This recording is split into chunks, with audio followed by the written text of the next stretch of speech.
Tornado outbreak, the massive system rapidly moving across this country tonight. The dark clouds right here behind me moving in over Soldier Field in Chicago on live television today.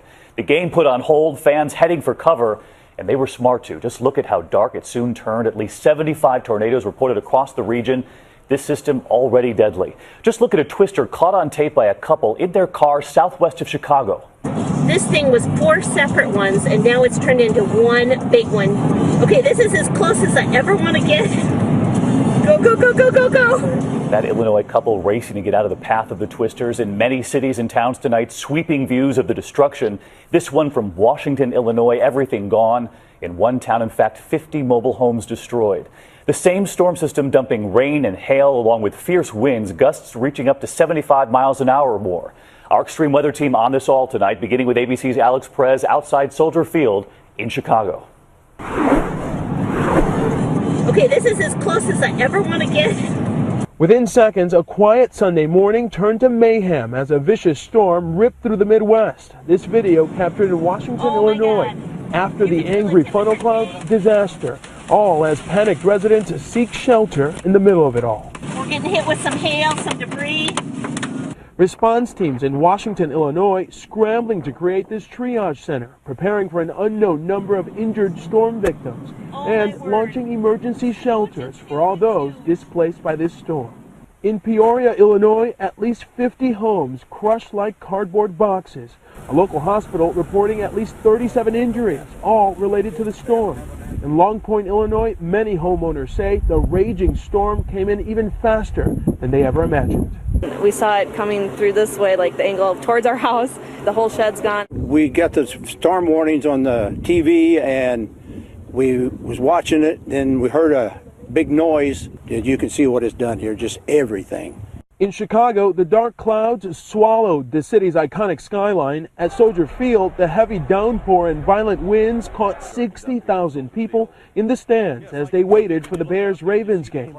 With lightning striking nearby, officials make a call on the field. Due to the inclement weather, the game will be temporarily suspended. The game delayed about 2 hours as fans packed into the concourse area of the stadium for safety. Bears fan Jerry Schaefer says it was tense. You're scared that somebody's going to act, out of an orderly fashion, that they're not going to be receptive to what the rules and regulations are. In Indiana, at least 8 counties reporting storm damage. Outside Indianapolis, trees and power lines snapped. In Lebanon, Indiana, this Starbucks store ripped to shreds.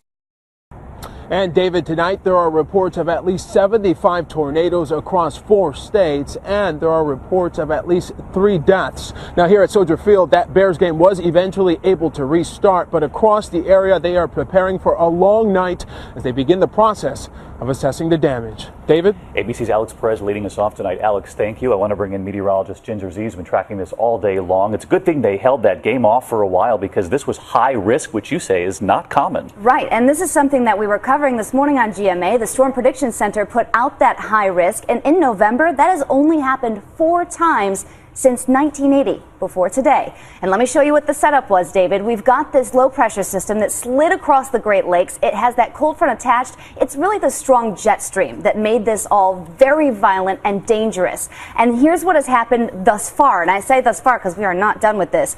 At least 76 tornado reports. Now those are reports, not confirmed. Some of those will be repeated. And more than 200 severe wind reports. So this is just the beginning. And it's not ending tonight. No, here we go. We're going to go for just tonight through early tomorrow. Watch this from Cincinnati through almost Toledo. And then the moderate risk, which is still very strong, includes Cleveland, Pittsburgh, Charleston, and all the way through Albany, New York City. We have the chance of storms. Tomorrow, the severe threat really focuses in on places like Boston and Portland, Maine.